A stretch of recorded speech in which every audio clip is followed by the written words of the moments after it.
একটি Facebook page থেকে আরেকটি ফেসবুক পেজে কিভাবে ফলোয়ার ট্রান্সফার করবেন এ টু জেড সম্পূর্ণ বিস্তারিত কিন্তু আজকের এই ভিডিওতে জানতে পারবেন। তো হ্যালো বিউটিফুল পিপলস, কি অবস্থায়, কেমন আছেন সবাই?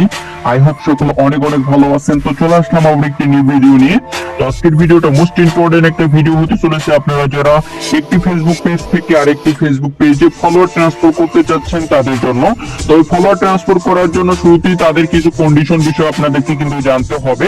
প্রথম নাম্বার যে কন্ডিশনটি সেটি হচ্ছে, এখানে আপনি যে ফেসবুক পেজ থেকে ফলোয়ারটা ট্রান্সফার করে আরেকটি ফেসবুক পেজে নেবেন, দুইটি ফেসবুক পেজই কিন্তু একটা আইডির আন্ডারে থাকতে হবে, একটা আইডিতে কিন্তু অ্যাডমিন থাকতে হবে, তাহলে কিন্তু আপনারা ট্রান্সফার করতে পারবেন। আর যে পেজ থেকে ট্রান্সফার করে আরেকটি পেজে নেবেন, দুইটি ফেসবুক পেজের নাম কিন্তু সেম থাকতে হবে, ক্যাটাগরি সেম থাকতে হবে, তাহলে কিন্তু আপনারা ট্রান্সফার করতে পারবেন। ওকে, তো এখানে আপনাদেরকে ট্রান্সফার করার জন্য শুরুতেই চলে আসতে হবে গুগল ক্রোম ব্রাউজারে। তো গুগল ক্রোম ব্রাউজারে আসার পরে এখানে সার্চ করবেন facebook.com লিখে। facebook.com লিখে সার্চ করলে আপনাদের ফেসবুক ওপেন হয়ে যাবে। তো ওপেন হওয়ার পরে অনেকেরই কিন্তু এখানে দেখতে পারেন যে লগইন নাও থাকতে পারে, আপনারা কিন্তু লগইন করে নেবেন। লগইন করা হয়ে গেলে এখানে দেখতে পারবেন ডান দিকে থ্রি ডট অপশন রয়েছে।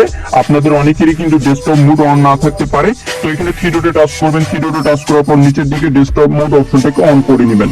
এটাকে অন করার পরে গাইস, আপনারা যে পেজে ফলোয়ার নিবেন ওই পেজটাকে লগইন করতে হবে। ওটাকে লগইন করার জন্য এই যে প্রোফাইল আইকনে টাচ করতে হবে। এখানে টাচ করার পরে এখানে দেখতে পারতেছেন আমার পেজ শো করতেছে। তো আমি কিন্তু এই পেজটাতে ফলোয়ার নিব, তো এই পেজটা আমি সিলেক্ট করে দিচ্ছি এখানে। ওকে, তো এই পেজটাকে সিলেক্ট করার পরে আমরা কিন্তু এখান থেকে কাজটা করতে পারবো। এর পরবর্তীতে কি করতে হবে, এর পরবর্তীতে আবারও আমাদেরকে প্রোফাইল আইকনটাতে টাচ করতে হবে।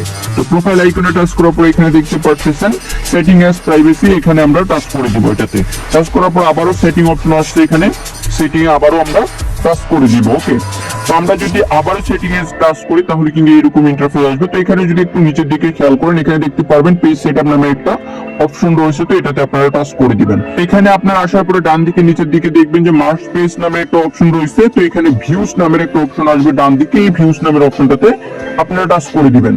এটাতে টাচ করার পরে কিন্তু এইরকম ইন্টারফেস আসবে। তো এখানে আপনারা দেখতে পারবেন যে উপরে কিন্তু একটা অপশন এসেছে। তো এখানে আপনারা একটু ডান দিকে এটাকে টেনে সরাই নেবেন। ওকে, তো সরাই নেওয়ার পরে এখানে দেখতে পারবেন যে একটা অপশন আসছে স্টার্ট রিকোয়েস্ট। তো স্টার্ট রিকোয়েস্টে টাচ করে দিবেন। তো স্টার্ট রিকোয়েস্টে টাচ করার পরে এখানে কিন্তু তাদের কিছু কন্ডিশন আসবে, এগুলো আপনারা পড়ে নিতে পারেন। এর পরবর্তীতে দেখতে পারবেন নিচে নেক্সট অপশন রয়েছে, নেক্সটে আপনারা টাচ করে দিবেন। ওকে, তো নেক্সটে টাচ করার পরে এরকম ইন্টারফেস চলে আসবে। দেখতে পাচ্ছেন আমি যে ফেসবুক পেজ থেকে ফলোয়ার নিতে চাচ্ছি ওই পেজটা কিন্তু উপরে চলে আসছে।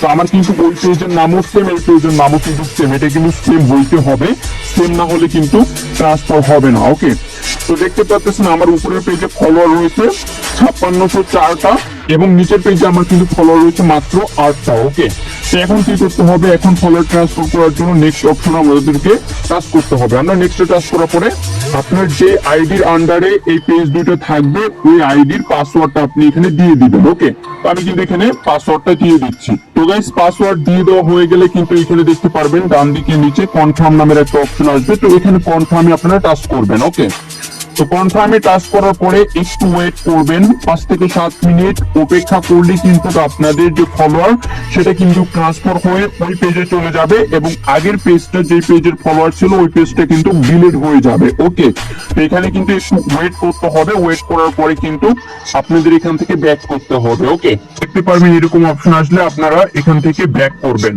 এখান থেকে ব্যাক করার পরে আপনাদের ফেসবুক পেজটাকে আপনারা লগইন করবেন। কিছুক্ষণ পরে লগইন করার পরে দেখতে পারবেন যে আপনাদের ফলোয়ার গুলা কিন্তু ট্রান্সফার হয়ে গেছে। তো আপনারা কিছুক্ষণ অপেক্ষা করার পরে সেম কাজটা করলে কিন্তু আপনারা দেখতে পারবেন। ওকে, তো এই ছিল আমাদের আজকের ভিডিওটা ভালো লেগে থাকলে অবশ্যই ভিডিওতে লাইক দিয়ে চ্যানেলটাকে সাবস্ক্রাইব করে আমাদের সাথে থাকুন নেক্সট কোনো ভিডিওর জন্য। ততক্ষণে সকলে ভালো থাকবেন, সুস্থ থাকবেন, খোদা হাফেজ।